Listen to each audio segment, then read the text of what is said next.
अब हम बात करते हैं दूसरे एग्जाम्पल की, और दूसरा एग्जाम्पल है H2O। ठीक है, H2O मतलब कि वाटर।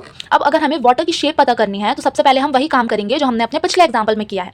ठीक है, तो सबसे पहले हम देखेंगे सेंट्रल एटम। सेंट्रल एटम क्या है, यहाँ पे ऑक्सीजन है। ठीक है, सेंट्रल एटम क्या है, ऑक्सीजन है। कन्फिगरेशन लिखेंगे, जो कि हमारा सेकंड स्टेप है। फर्स्ट स्टेप है कि सेंट्रल एटम पता करो, फिर आ जाता है सेकंड स्टेप है कन्फिगरेशन लिखना है। तो ऑक्सीजन की कन्फिगरेशन होगी 1s2, 2s2 और 2p4। अब यहाँ पे जो वैलेंस शेल है वो हो जाएगा 2s2 और 2p4। तो जो अपना वैलेंस इलेक्ट्रॉन आएंगे वो आएंगे 6 इलेक्ट्रॉन्स आएंगे, मतलब कि आउटर हाँ, जो ऑक्सीजन की आउटर मोस्ट शेल में कितने इलेक्ट्रॉन्स हैं, वो हैं 6 इलेक्ट्रॉन्स हैं, उन्हीं को हम वैलेंस इलेक्ट्रॉन कहते हैं। तो अब अपना ऑक्सीजन है वो कैसे बनेगा, ऑक्सीजन है जिसमें 6 वैलेंस इलेक्ट्रॉन है। ठीक है, 1 2 3 4 5 6।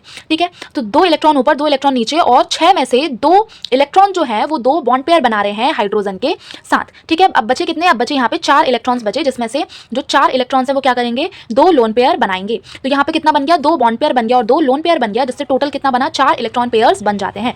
अब वही सेम चीज हमने देखी थी अपने पिछले एग्जाम्पल अमोनिया के एग्जाम्पल में, कि अगर 4 इलेक्ट्रॉन पेयर्स होते हैं तो शेप क्या होगी, टेट्राहेड्रल होती है। और हाइब्रिडाइजेशन क्या होती है, हाइब्रिडाइजेशन sp3 होती है ना।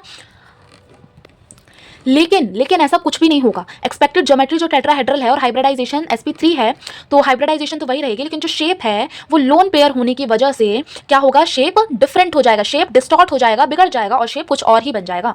तो जो एक्चुअल शेप होगी वो होगी अपनी बेंट शेप होगी, या तो वी शेप होगी। ठीक है, और बॉन्ड एंगल होगा 104.5 डिग्री। ठीक है, यहाँ पे 2 लोन पेयर है, 2 लोन पेयर होने की वजह से क्या हो रहा है, रिपल्शन और भी ज्यादा हो रही है। जितने ज्यादा लोन पेयर उतनी ज्यादा क्या होगी, रिपल्शन होगी, इसलिए एंगल और कम होता जा रहा है। ठीक है,